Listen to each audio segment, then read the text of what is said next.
Thanks, Presiding Officer.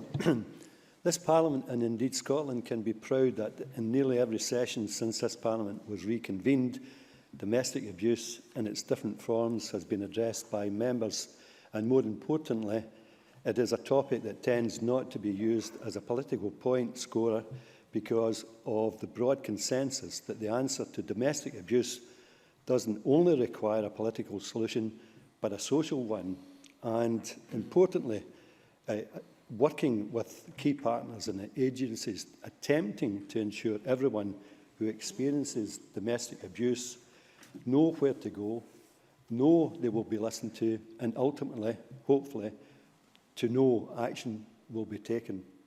Furthermore, the politics in this can be removed further when you look at all of us in this chamber today, and it is likely we know someone who has been in this difficult, distressing situation, but the manner, form of the abuse may be somewhat different.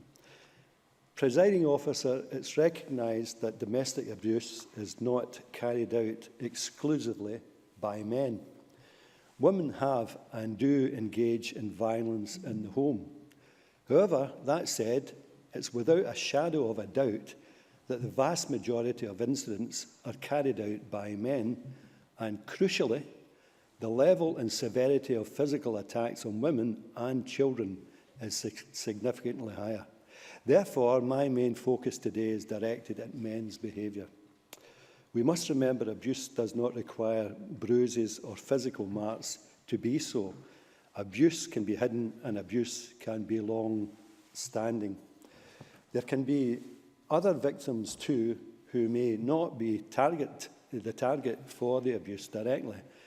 Children can become involved, whether it's witnessing the abuse, being a secondary victim as part of a wider abuse, or also, in respects to today's debate, being used in some way as part of the mental abuse on the mother. The introduction of this new offence has positive implications for children in other ways. Section 67(2)(f) of the Children's Hearing Scotland Act 2011 makes a ground for a child to be reported to the Children's Panel if that child has or is likely to have close connection with a person who has carried out domestic abuse. Therefore, widening the definition and recognising of domestic abuse protects our children using our already established and well-renowned children's hearing system. Touching on already established systems, last year we saw the national rollout of Police Scotland on its disclosure scheme for domestic abuse, and the additions of modern abusive factors in the future will also improve the scheme, empowering those who use their right to ask with important further information on their partner. Today, I believe we are seeing the beginning of a new chapter in Scotland's fight against domestic abuse and our understanding of it. The introduction of domestic abuse law attempts to recognise the modern issues surrounding abuse, that abuse can be beyond physical, involving psychological on their partners. Perpetrators can use a range of tactics to psychologically abuse victims, including controlling their finances, what they wear, and their use of social media, and threatening to harm others, including children.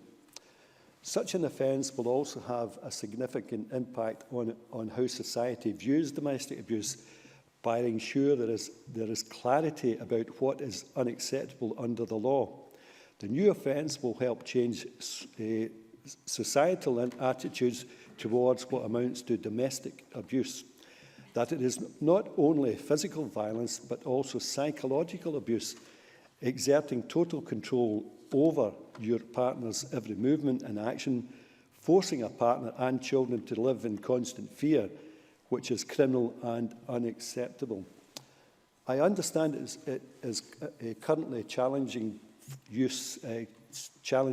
to use existing laws to prosecute psychological abuse, such as coercive and controlling behaviour, and that this new offence will help the Scottish Government's justice partners like Police Scotland and the Crown Office to more effectively deal with domestic abusers.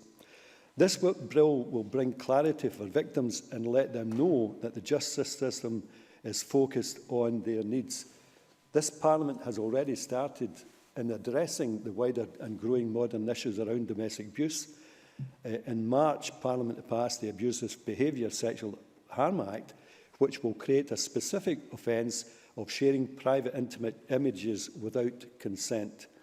This is often referred to as revenge porn. The Act also introduced a new statutory domestic abuse aggravator to ensure courts take domestic abuse into account when sentencing an offender, and statutory directions for certain sexual offences, which I am very much a supportive of.